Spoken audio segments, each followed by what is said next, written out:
More living proof that Cobra Kai really never dies. Here we are again, guys, talking about one of my favorite shows on television right now, one of the most fun shows on television right now in Cobra Kai, the sequel legacy series to one of the greatest sports movies, the greatest nostalgic sports movies, rather, The Karate Kid from 1984. And this right here is the beginning of the end. Netflix announced that they were going to release the final season of Cobra Kai on 3 separate occasions on 5-episode blocks. The first part just came out, I just finished watching it, and let's just say that it retains a good amount of the fun that makes Cobra Kai what it is. At this point in the show, both Daniel LaRusso and Johnny Lawrence have vanquished childhood villains and ended Cobra Kai's reign of terror in the San Fernando Valley, which has been notorious for 4 decades now for having teen karate wars running rampant and making front page news. Now they, alongside their proteges, set their sights of their combined dojos on the International Sekai Taikai tournament, which takes place in Barcelona. And one of the big conflicts of this part is within the Miyagi-Do dojo itself, where they have to decide which of their 6 best students is going to Barcelona, because they can only select 6. And that is really the crux of the conflict of Cobra Kai Season 6 Part 1.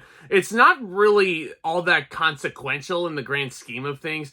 There's a point where you're watching these episodes and it definitely feels like setup. There are certain little storylines and certain relationships that are explored, especially between Sam and Tori. They're buddies now, and it can kind of feel like there's certain conflicts that can meander a little bit. And that's probably my biggest issue with these 5 episodes, is that they definitely feel like setup for something bigger down the line for the next 2 parts. But again, with the soundtrack and with the aesthetic of Cobra Kai and with the charm of these actors that's still there, there's something so entertaining about this show, and it still retains that entertainment factor. Honestly, there's not one weak performance in here. Ralph Macchio might be turning in his best work ever as Daniel LaRusso. He was great 40 years ago, but you can sense that the passion for this character is still there. He's learning a lot of things about his mentor, Mr. Miyagi, that he never really knew. There's some dark secrets in there. And that whole part of the show is really fascinating. It's also been so entertaining seeing him collide with the various characters of the Karate Kid past. Chosen in particular, he's basically boarded up in Daniel's house right now. Chosen is incredibly entertaining in part 1 here. He was so funny. And speaking of funny,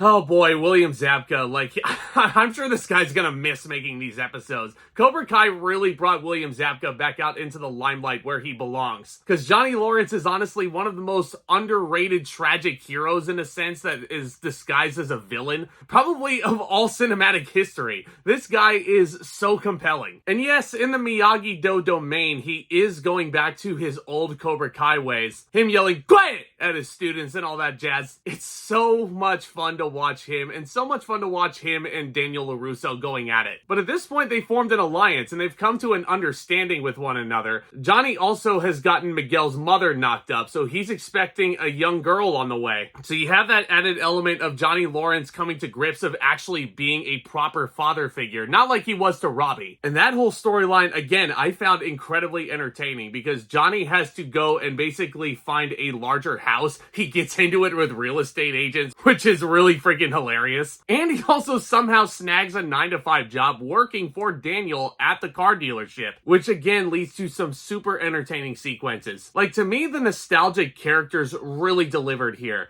The young kids in this one, again, I love all of them. Xolo Mariduena as Miguel, star. Mary Mauser as Sam LaRusso, she's got star written all over her. Tanner Buchanan as Robbie, star. Every single one of these kids has so much untapped potential that I'm very excited to see them tap into once this show wraps up. But is it just me, or does it kind of feel like you've seen a lot of these kids' storylines this time around before? Stop me if you've heard this one. A lot of these kids are now applying to colleges. Dimitri really wants to go to MIT. Miguel is considering attending Stanford University, but he has to get his extracurriculars down pat, and he needs to pad down his resume. Tanner Buchanan as Robbie, I thought, was really great in this. It's really tapping into his whole arc this entire show so far. Basically, he's coming down to the conclusion that he's always been the bridesmaid, but never the bride. And he really wants to represent Miyagi-Do as the captain at the Sekai Taikai, and that was a really, really compelling thing to watch here. You know what the best part about this season was?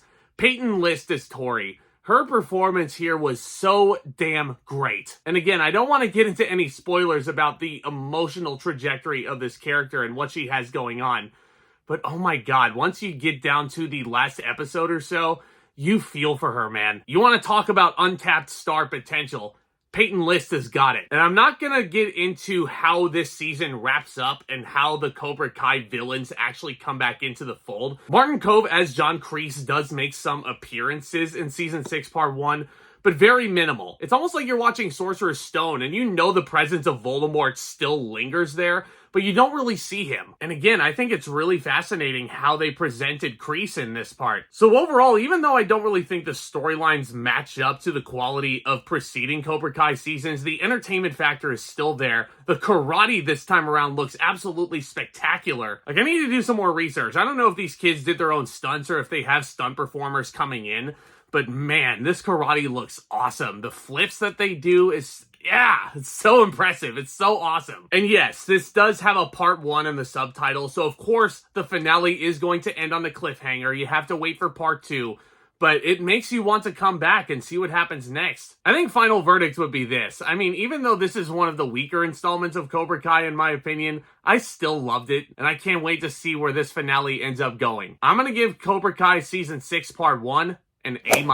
This is like one of my favorite legacy sequels out there. I'm serious. And I hope you guys love Cobra Kai as much as I do. Let me know who your favorite character is, what your favorite moments have been down in the comments section. And let me know down in the comments if you'd like to make any predictions about where the next 2 parts of this finale are going to go. I love discussing all great things in the television world, entertainment world, and cinema over here. If you stumbled upon this channel for the first time, do consider subscribing. Tap on that thumbs up as well. There's a lot to look forward to here, including my annual Blu-ray collection video, which I'm planning on recording at some point tomorrow, and then that video should come out at some point within the next week or so. Oh boy, there's a lot to talk about behind me. But thank you so much again for tuning in, guys. Y'all are the best.